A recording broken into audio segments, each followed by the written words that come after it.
Hi, everyone. Thank you all for joining us for the second session of the summit. We're looking forward to this time together. We still have a few people in the waiting room, so we're going to wait just another minute before we get started here. I want to make sure everyone is in. For those of y'all that maybe weren't on the first session this morning, my name is Matt Gayer. I'm the co-executive director at the Catalog for Philanthropy. Excited to have you all with us today, and very excited to have Jamie McDonald with us today from GivingTuesday. We're very grateful that she was able to take some time to be with us today. How the catalog works with GivingTuesday and how I've been lucky enough to work with Jamie and the team is that we're the national kind of GivingTuesday partner for the DC area. So we work with our partners, spreading the word about GivingTuesday for our nonprofits. And actually, through our last two GivingTuesday campaigns, have raised over $1 million for small nonprofits in DC, which we were very excited about and always very grateful for support from the National GivingTuesday team on. This section will not be kind of a traditional keynote where someone just talks to you for 45 minutes, because we know you don't want that during a Zoom, or we don't want that either during a Zoom. So Jamie has a few remarks to kind of share at the beginning. Then we will do kind of question and answer, kind of ask me anything for the rest of the time. So be thinking throughout the kind of brief remarks that Jamie has, any questions you have, fundraising, leadership, nonprofits, anything like that. So with that, I'll turn it over to Jamie. Thanks a lot, Matt. How's my sound? Okay? Great. So terrific to be with all of you today. It's quite an unusual time that we're in as a country and as a world, and I'm sure that in the seats that you all sit in, it's got to feel like a very sort of disorienting time. So, my goal today when Matt and I were preparing for this discussion was to just share like 10 or 15 minutes of some thoughts as a grounding for a discussion for us all to have, because we're definitely in a moment where, even with the perch I have today, working with leaders around the world on, movement building in the context of GivingTuesday, we're learning every day kind of from all of the leaders that we work with, like you, and like Matt and his counterparts in our global network, kind of how people are responding, what's working. So I'm going to share some things that I've been hearing, but I also really like to both answer questions and also hear from you, like what's working for you, because what we can take away from this meeting collectively is also things I can share with others around the world. So just a little bit of background on me and my role. So, as Matt said, I'm Jamie McDonald. I'm the Chief Strategy Officer for GivingTuesday. And I assume most of you know something about GivingTuesday, but just a couple words of context. So GivingTuesday was started in 2012. The original concept was to create at the time it was a hashtag movement, and it was one of the first. It's crazy to think now, 7.5 years later, how ubiquitous hashtags have become. But for some people, that was sort of like a revolutionary thing. And we, it was designed as a day to spur support for nonprofits, largely focused on the US. Well, the movement caught hold so quickly that, fast forward 7.5 years, GivingTuesday is now a global social movement in every country on every continent in the world. By that measure, some people call it the biggest social movement in the world, because there's literally activity everywhere, including every territory in the world. It's crazy, just, the global span of GivingTuesday. It also is a day now that really takes place all year round. So we have people that do GivingTuesday activities every Tuesday. We have people that do GivingTuesday activities periodically, like some cities in the US and around the world will do GivingTuesday the day in December, but they'll also do a Giving Day at another time of year that'll be on a Tuesday, and they connect the two things together.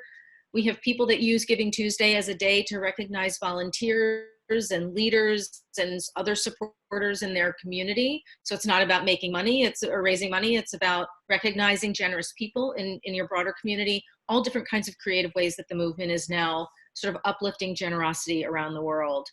And my role within that is really to think about how we continue to grow and accelerate the movement, not just as with generosity and giving money as an end goal, or giving money, time, voice, wisdom as an end goal, but also because what we know is that the reason that people really give is because giving, like voting, is one of the ways that we shape the world that we want to live in. And so we take that broader frame around giving and generosity to really be about people sort of using their generosity in whatever form it takes as a way that they're shaping the world they want to live in. So that's a kind of a broad frame on Giving Tuesday. But let me tell you about how I came to the movement, because I think it's very relevant to the audience that I understand from Matt is on the phone today. So I'm based in Baltimore, and you know, I'm passionate about my hometown, and I've had a couple phases of my career. I was an investment banker for a long time, but then I started a software company that was called GiveCore. And GiveCore was a community building and online giving platform that was really taking an approach that was meant to galvanize and mobilize a community to support the work of small nonprofits. That was the idea of it. I started it in 2011 and you know, grew in Baltimore and in other cities. And ultimately I sold the company to Network for Good, based in DC, probably with many of you, in 2014.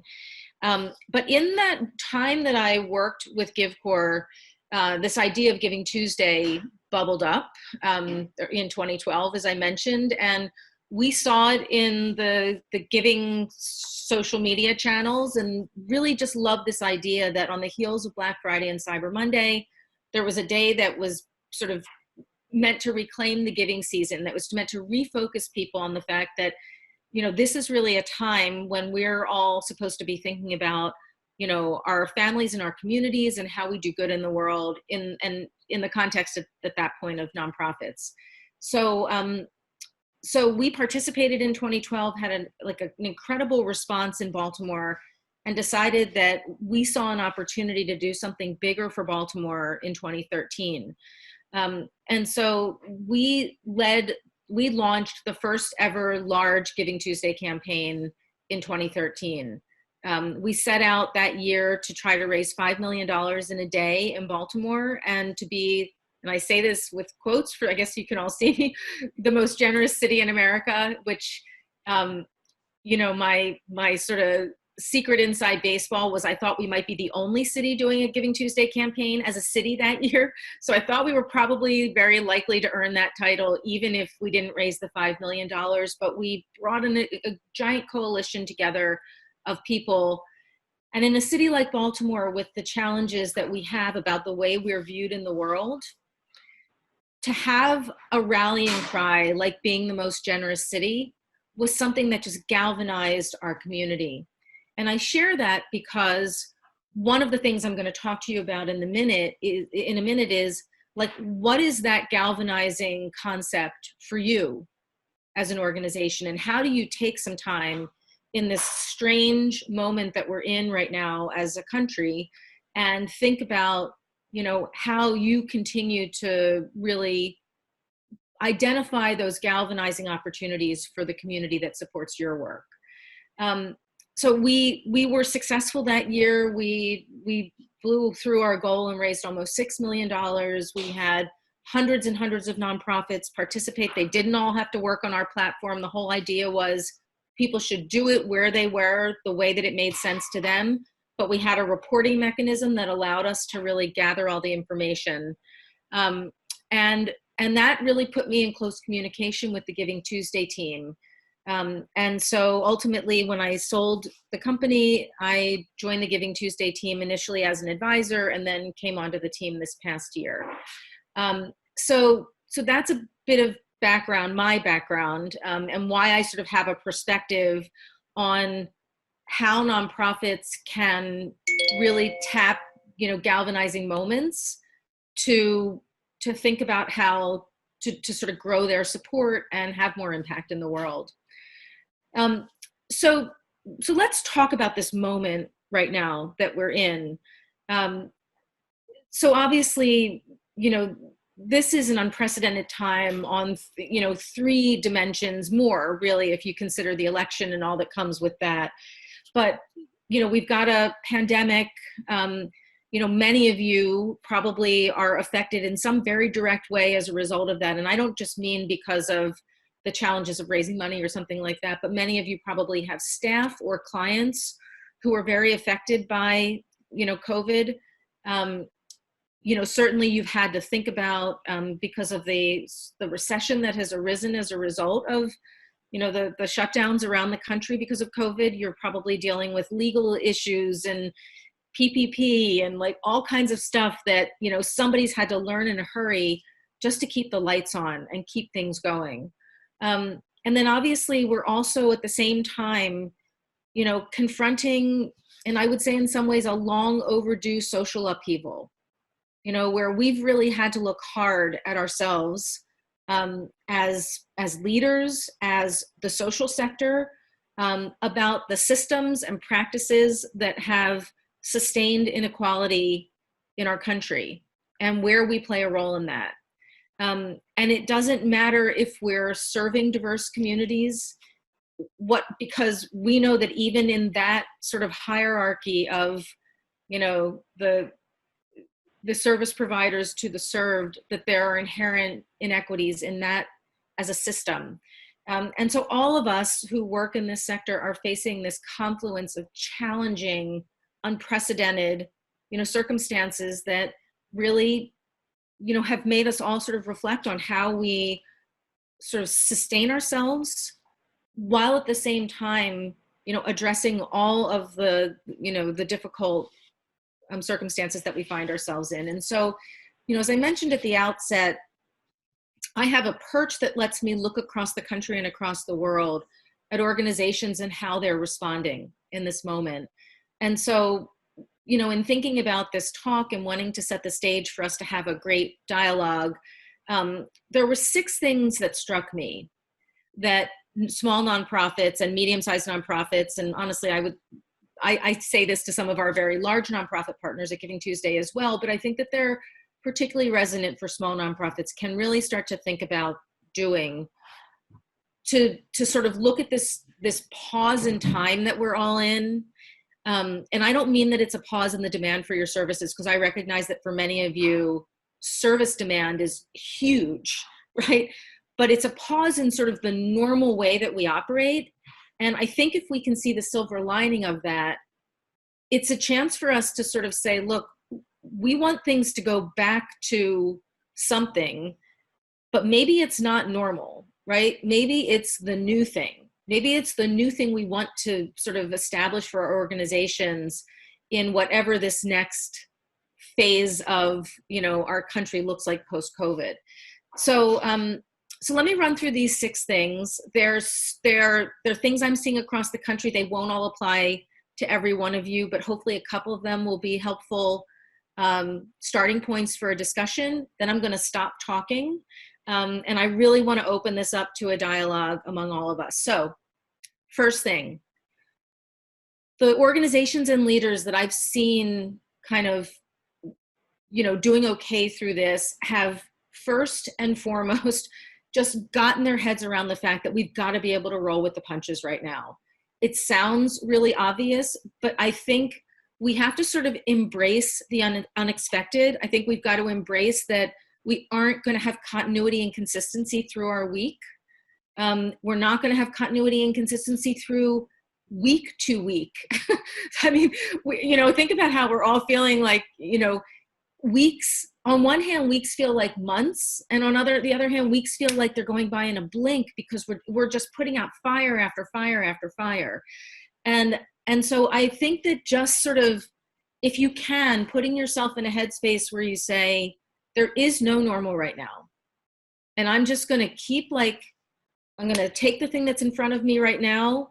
When I have a pause, I'm going to think about some of these other 5 things I'm about to share with you, to think about how I can, take advantage of the fact that things are not normal, to start to think about how we rebuild for the what we want to be, not what has been. because that's really the imperative of the moment, is to rebuild for the future we aspire to and not the future or not the past that we had. So second thing really relates to this question of the social upheaval that we're in as a country.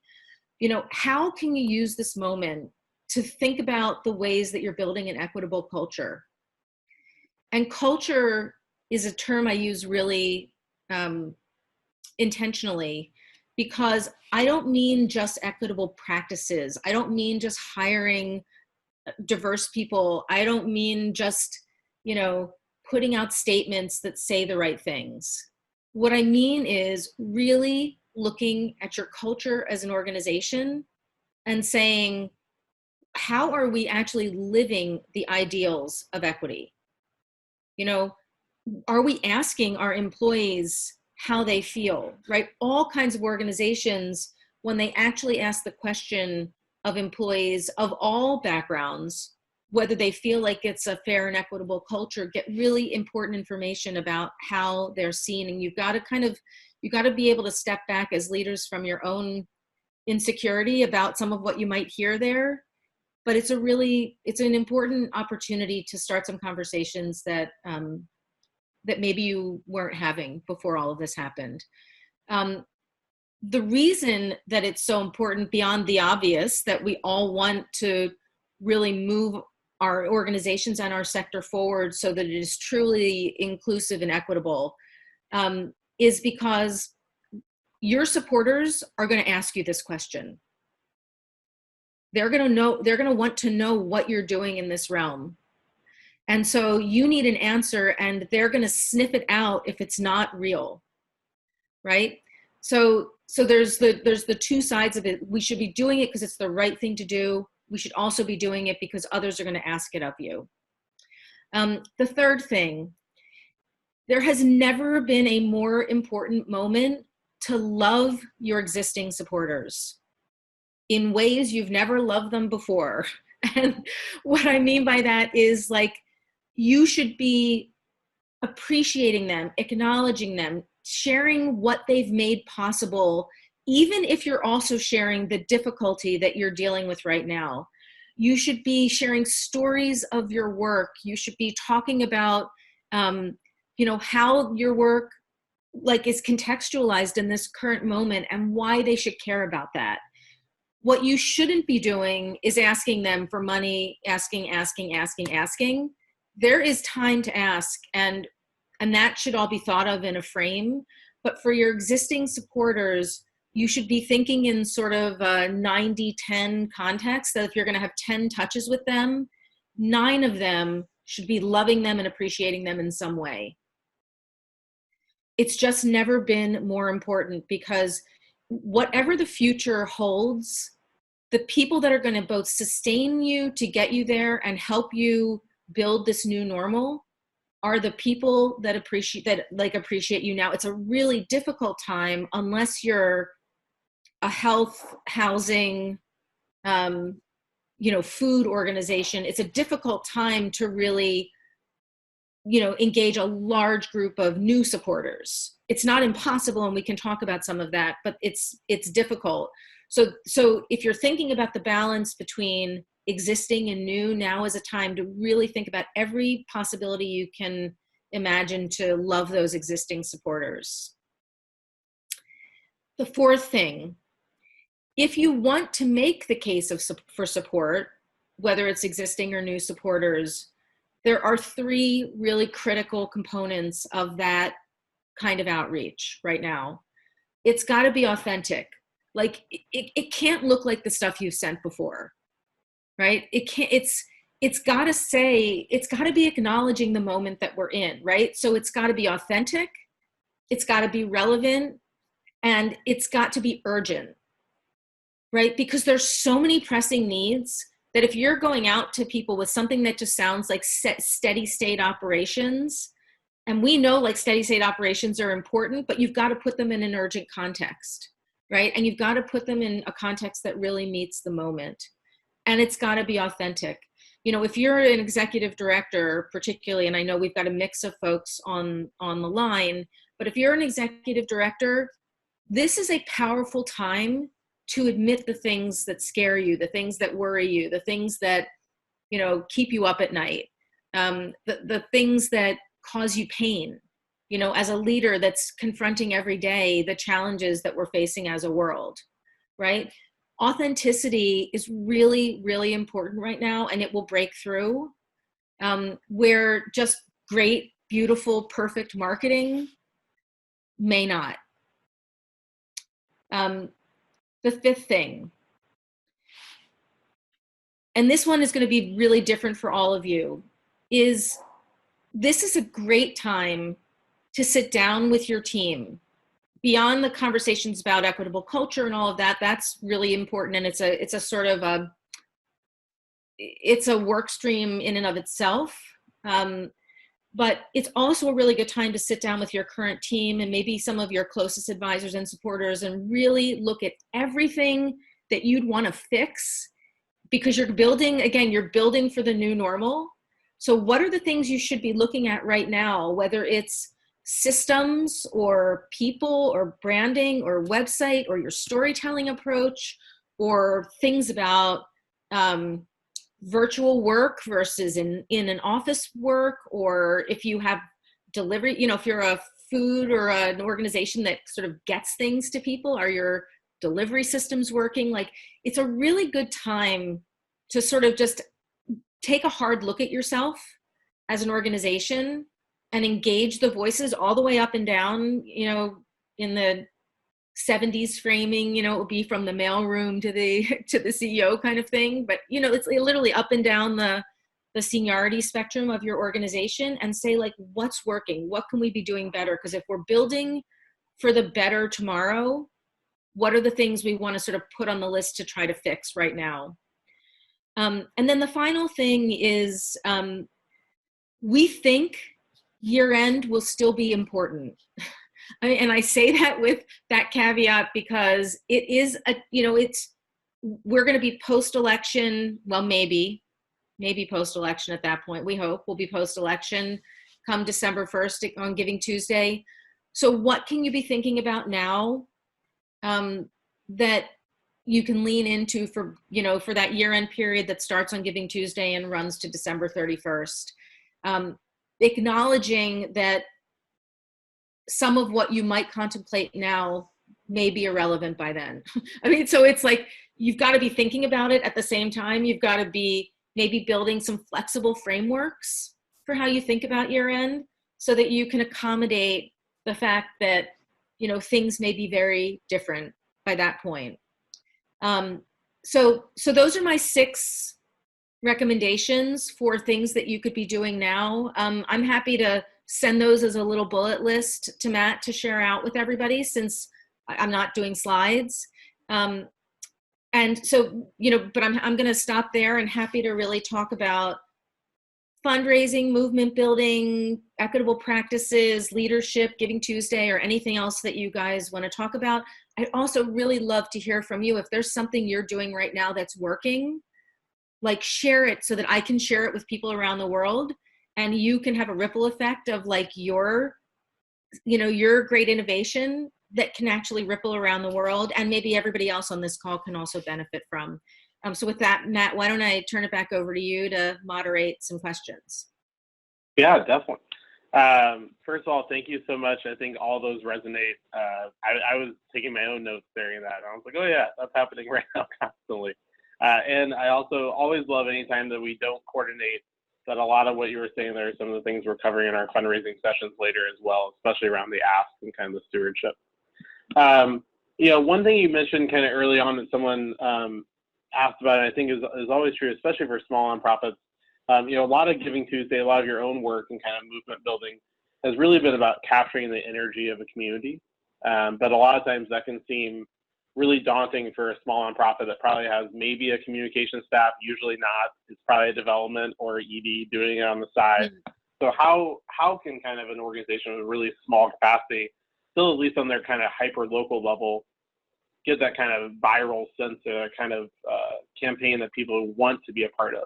Any advice there or examples?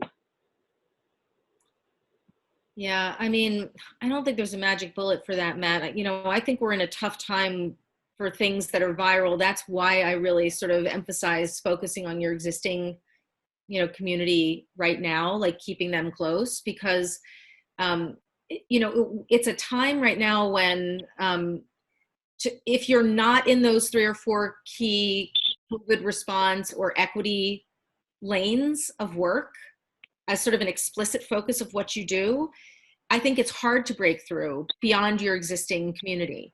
But with that said, I think that, I think authenticity is one of the ways that people break through. I think we have seen a few EDs really talk about, like almost put out like statements to the world about the challenges that they're going through and what it will mean, in really raw, concrete terms, if they go under, to whatever community it is that they exist to support. So I think sometimes some things like that can be things that can break through. That's a fine line, because you also don't want to scare the people who do support you into worrying that you might not be around. Like that's why I say, like, my feeling right now, and there's no 100% right answer for everybody, and we all know that, right? It's you know your work, you know your audience. I'm looking at things from sort of a very macro across the world kind of level. But I really think that if you can think about how to use this time to bind those existing supporters to you so tightly, they feel so appreciated and so connected to your work, that when we're in a different moment, they become the megaphones for you. And they can do it now too. But they're going to have the same problem breaking through with things other than like birthday fundraisers, or, I mean, lots of people are doing that kind of thing, and that stuff is getting support, so definitely you can think about how you can provide a few tactical ideas for folks like that. But in any case, that's my point. And I want to answer, there's one question in the chat that kind of relates to that point, that Carolyn asked, about the 10 touches concept. And, I want to just reflect on that for a moment, because I want you all to think about your daily inbox and how many touches you get from the businesses that email you. Right? You have businesses that email you more than once a day, and you don't unsubscribe from them, right? Some of you whose faces I can see are nodding, right? So it's not about the frequency of the touches, it's about the quality of the message. If you're sending meaningful communication to your supporters, and I don't know that there's an everyday concept, although I will say that some of the animal organizations that I follow, I'm a huge dog lover. You can see my work partner here, Rosie, with me while I work.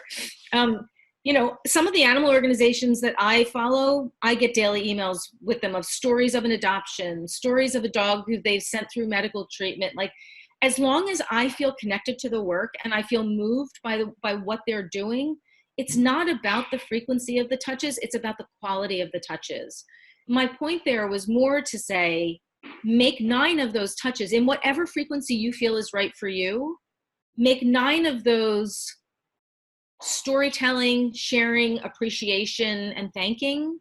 Make 1 of them and ask for support. That's the point I was trying to make. And now that I've said it to you, watch how all the businesses that you get emails from email you. And when you choose to unsubscribe, and I think that'll start to give you a sense that as long as you're finding whatever it is valuable, I think that you'll find that you're not going to lose people if you're communicating with them in a meaningful way that makes them feel important and connected. I think that you'll find that they're willing to sort of keep like hearing about the high impact work that you're doing. Definitely. And kind of related to that, there were a couple of questions around, some folks have been really trying to lean into that kind of love our existing donors, steward kind of actively, but as things kind of remain remote, now kind of 4.5 months into maybe thanking virtually our donors, any creative ideas or tips for how to keep stewarding that existing population other than just kind of the email, or maybe as capacity allows a one-on-one Zoom or things? Yeah, I mean, you can do group Zooms, right? You can say like join a chat with a, you know, again, it depends on the nature of your work. But, you know, if you're like, I mean, if you're an organization that is doing domestic abuse or child trafficking or something, you probably can't invite a beneficiary of your work into a Zoom to talk about their experience with your organization. But if you're other kinds of organizations, you can potentially do that. You could also think about chats with staff members who have particular roles. And then these are open. So these are, again, so it's really powerful when you can not only bind your supporters to you, but to each other so that they feel like they're part of a community, right?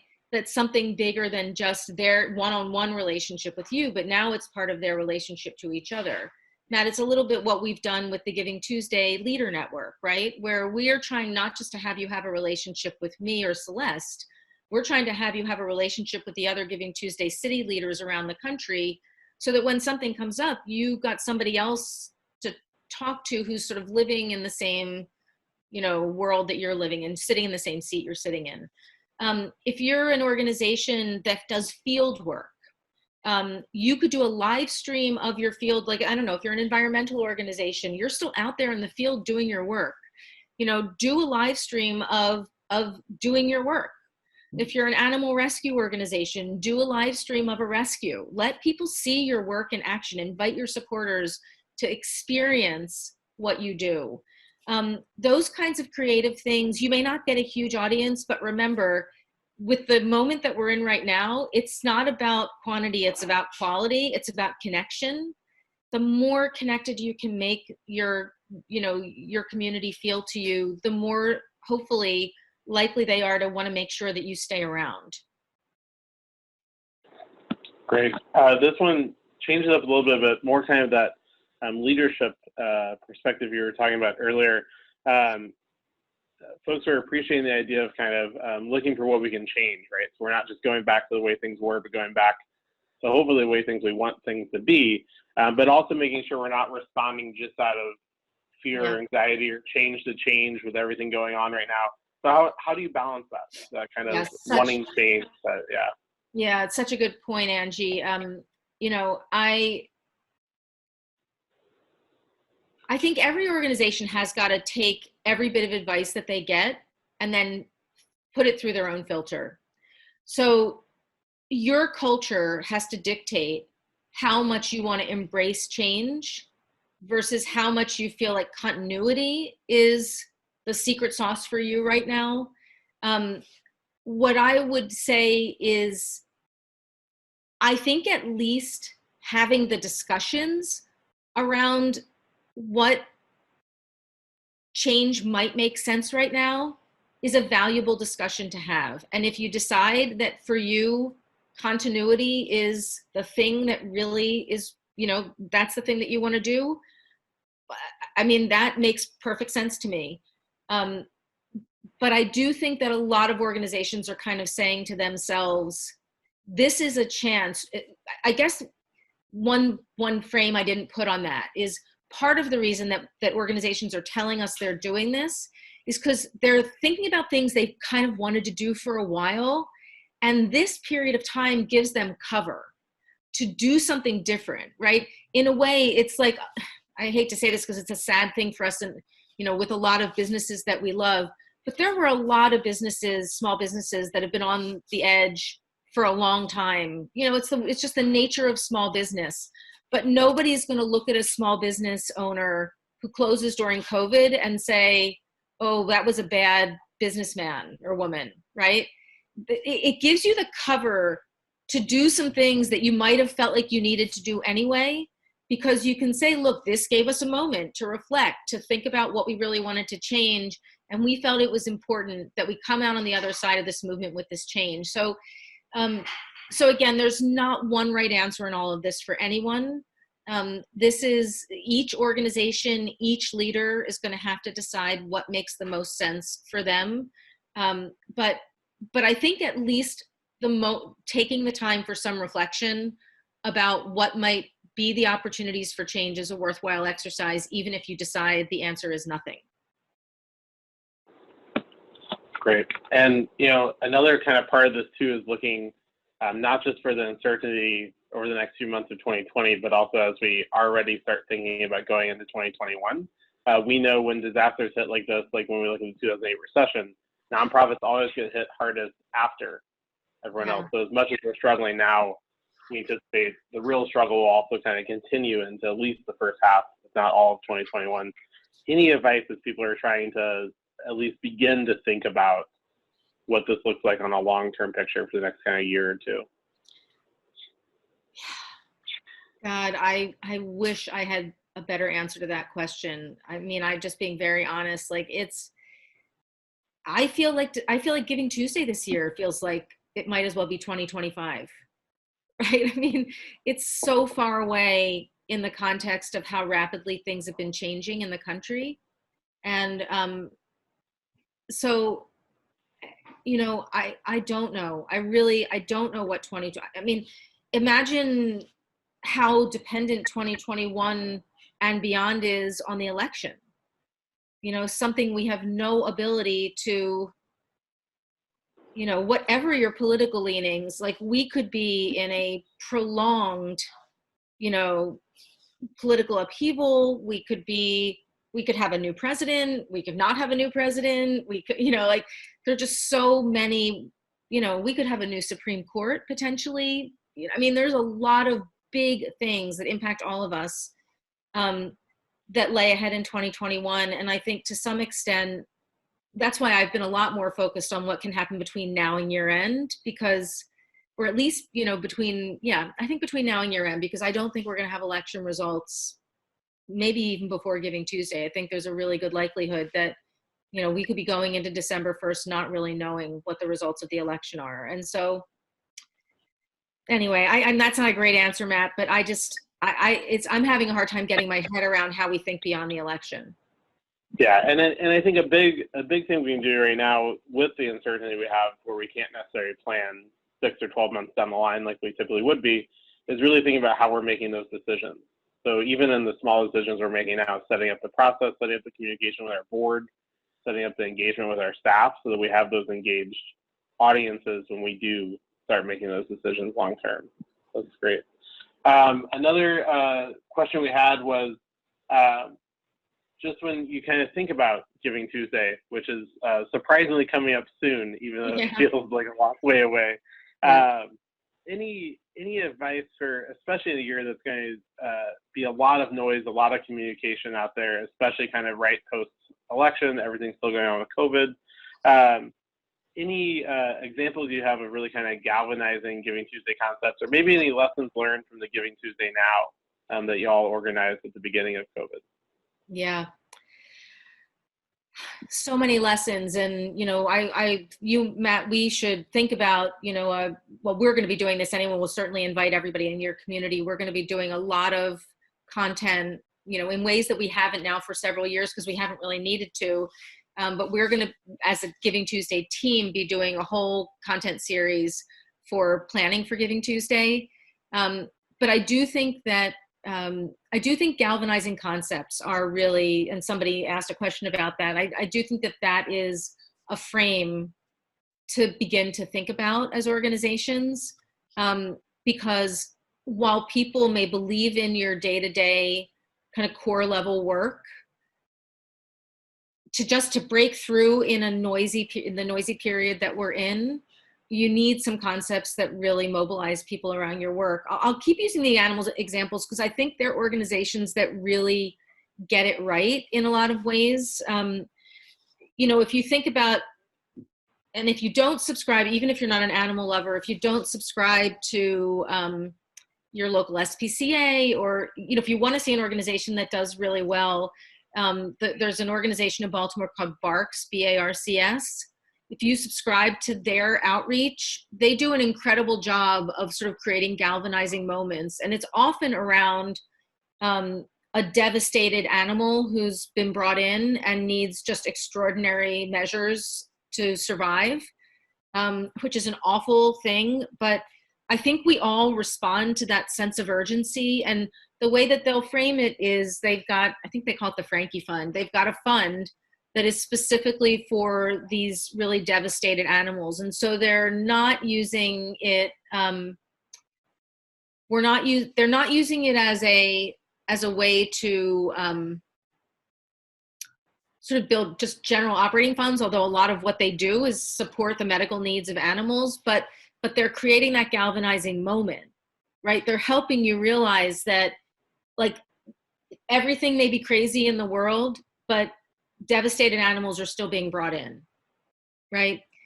So, you know, the most generous city concept for Baltimore, you know, those kinds of concepts only work, like the most generous city concept wouldn't necessarily work in a place like, I don't know, New York or Los Angeles or Dallas, because they're already the most of everything, right?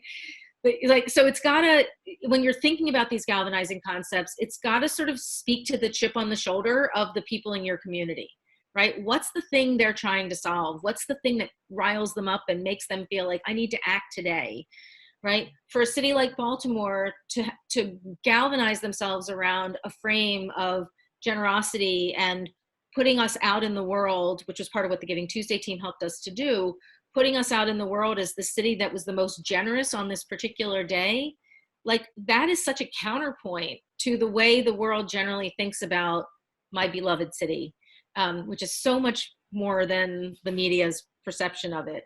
And so again, it was that sort of, we tapped into the motivation and the anger of people who live in Baltimore to rally around this concept. And so how do you tap into what really riles the people up who want change in the thing you're working on and frame that as a galvanizing concept? You know, in my animal lover example, like if you have a Rosie in your life, right, you get really riled up when you see mistreated animals, right? And so animal organizations get that, right? They get that it just sort of makes you go like, ah, right? What can I do to fix that problem? So again, I'm trying to give you frameworks more than answers, because for each of you, that galvanizing concept is going to be a little bit different. But I love the example that you caught that as an idea. I think it was whoever it was that asked about that. And that I do think is a really pivotal way to think about your work and how to kind of message people.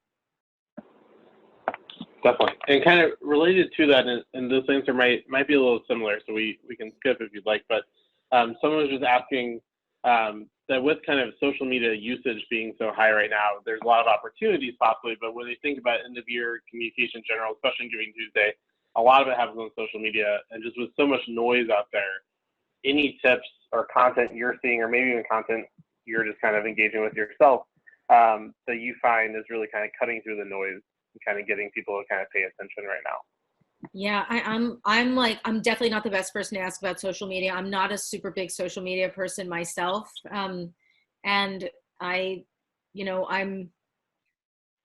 there's definitely techniques and strategies, and one of the content streams that we're going to be doing as a team, Matt, and would invite everybody to participate in, is Karen and Kat, who are our two leads for communications and digital and social media strategy on the GivingTuesday team, are going to be putting together a content stream around that. So they'll give you better advice than I would, but I would, just as a general matter, because this I have talked about with them, I would go back to those three concepts that I mentioned during my 6 points discussion, which is that it's, authenticity is a key thing. Anything that looks too slick or polished right now, and I don't mean like if you've got an awesome video, I'm not saying don't use good content, but put it in an authentic frame, right? Like you could say, like, before, in the preamble to a video, you could say, when we, had this video created, we never could have imagined the moment that we're in,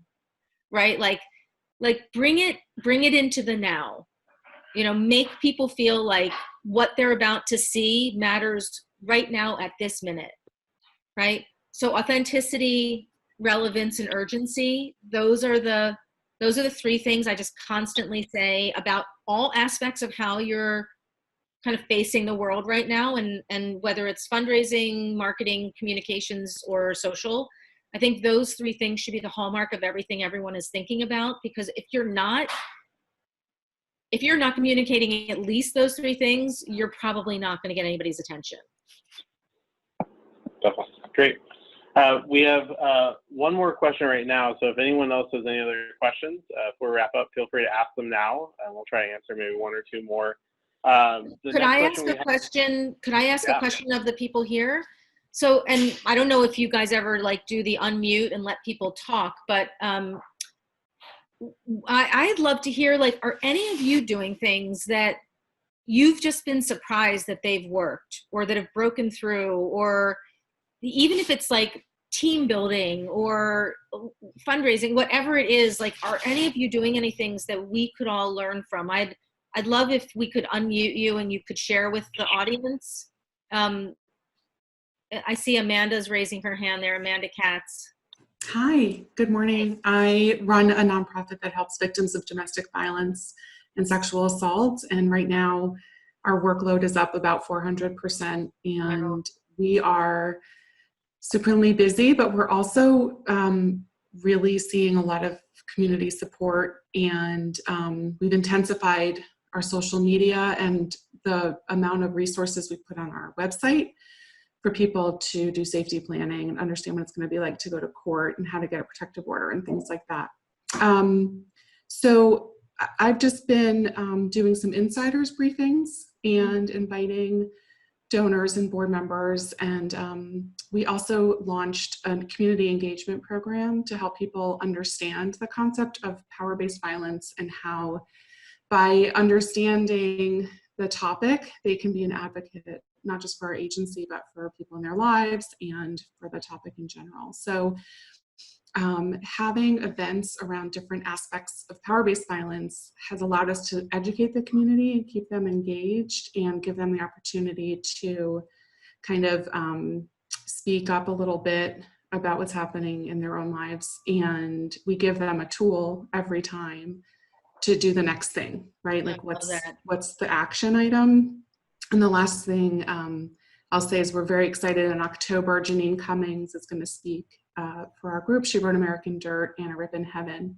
And those two books have a lot of power-based violence themes in them. And she's a phenomenal author and speaker. So I feel like we have sort of a linchpin to our fall that awesome. I'm hanging my hat on. So that's American Dirt was an amazing book, right? Yeah.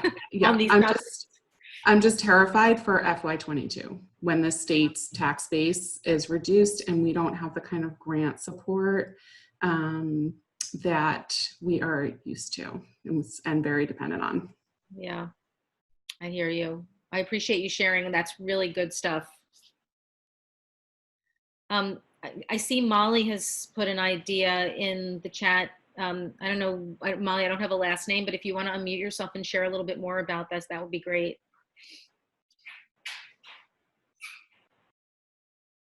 But you don't have to. I think if everybody can see the chat, she's sharing, you know, that people have actually been really engaged in supporting. And I do think that that is true. I think that if people don't have a passion cause, people are looking for ways to make a difference. And if you can be in the conversation, if you can be sort of appropriately in front of people right now, I do think that there are opportunities for, you know, for engaging supporters, new supporters and existing supporters. So I appreciate that comment, Molly. And I apologize. I was running technological issues. But in general, I think, you know, we were planning on launching this campaign several months ago, and I found that we were constantly trying to be sensitive to the social discourse, and was now the right time to launch a challenge match, you know, and just really trying to find that right time, right balance. And I think we were so in our heads about making sure it was the right time and did this make sense and how we build relationships. And when we launched it, we got such a positive response. We saw people trying to meet the match by donating exactly the amount that we needed. So much more so than we had from all of our different campaigns that we would have launched in a normal year. So I think it gave me hope that there's, people are willing to still jump in, but also people are willing to be part of something positive and see themselves in that positive reaction when there is just such negative news right now in the world, so I think that was really interesting beyond just kind of making a difference in the impact of our mission. It looks like Zainab had a question for you, Molly, about like how you launched it. Like, what was the nature of the outreach? Sure. So our audience is very virtual anyway. We are a larger, we've just got a larger base that we're able to pull from, but a lot of people from that are actually not as engaged. So we did things like launching that we were gonna do a big announcement countdown on our social media, and I was shocked to see how many people got engaged from just us doing a daily countdown of a big announcement was coming soon. We saw a lot of people engaging that way, but also just from email communications, working with our leadership, having our board talk to some of our top supporters and having them engaged, but also just again, really leaning into thank yous and really using peer recognition for those folks that had already been engaged in the campaign to really acknowledge them all over the place. And we did that probably 3 times more than we would have in a normal year and saw really great success with that. That's great. Thank you so much. Looks like Sierra has a hand raised. You can unmute yourself and share your thought. Hi. So I just wanted to kind of piggyback on a little bit of what Molly was sharing, actually, because I think that there is definitely that space. I've worked with a lot of nonprofits and been a consultant for them. And I also work in the film and audio industry as far as like professional production of the content goes. And so a lot of combining those two things has meant studying what is going to engage people and what they're going to respond to. And so like points that you hit on previously is absolutely about it being relevant. And it's absolutely about like thinking always about what, how do you change your information into influencing their choices? How do you make them care about what you're saying? And it's really about understanding that market, because the wonderful thing, which is like going off of what Molly was saying, is that the market does exist, especially like if you really break down thinking about what's going on financially in the country right now. There are certain populations that are stable and just at home and still getting paychecks, and like a big example of that, which is hit or miss, but some kind of college age kids, they're collecting unemployment right now and earning and sometimes double what they would make in a week. And they're spending their money on these sorts of things. They're donating a lot more right now. They're also buying a lot more expensive shoes or something like that. And it's not every college student, because not everyone's eligible for unemployment. Some people are still employed and things like that. But there are these little sectors where there's opportunity. And I think thinking about like college students, or that whatever the market is, the people who do still have jobs, and really appealing to the fact that they want to give back right now because they feel, in a sense, a little bit sad and guilty, and they want to help. Well, and I think if you take what Molly and Sierra have said and tie it to the point I was making about figuring out what makes people, again, feel that like that chip on their shoulder that makes them want to do something, right? The galvanizing concept. I think if you marry those things together, there's no reason that you can't go out with outreach right now. It's a matter of just sort of doing it the right way. That's interesting. So Dorimer, I think I'm saying your name right, is talking about doing story time and theater sketches for their community. Dorimer, do you want to unmute and just share a little bit more about that? And this is probably, I would imagine, Matt, this is probably the last one. You're headed into your next session. Hey, good morning, everyone. Yes, we are a bilingual theater organization. Our mission is building a bridge between culture.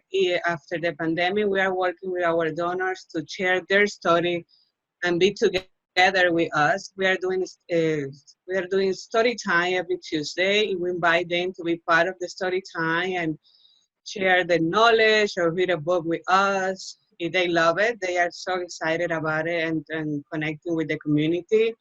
We are doing small theater sketches in English and Spanish to educate the community about the pandemic or education piece with our donors to be together, and they share the knowledge, their products, their mission, trying to connect in this situation, working together for our community. I love that. Thank you so much. Yeah, thank you all. And I know also Kenneth from College Bound was talking about hosting a film screening. I think anything we can be doing right now that's a little different, right, is what people are going to be looking for and really engaging with.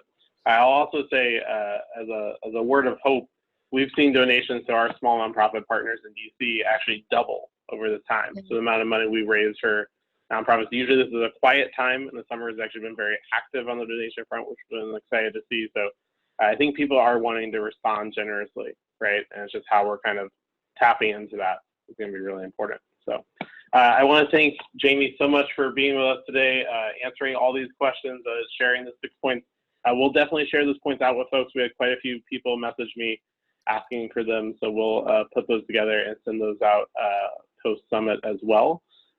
Thank you all for being with us. Our next session for everyone, you'll be going to one of 3 peer-to-peer conversations, so either fundraising, communications, or strategy and planning, and those will start at 12:30. So we'll see you all after a little lunch break. Thanks so much, Matt. Bye-bye, everybody.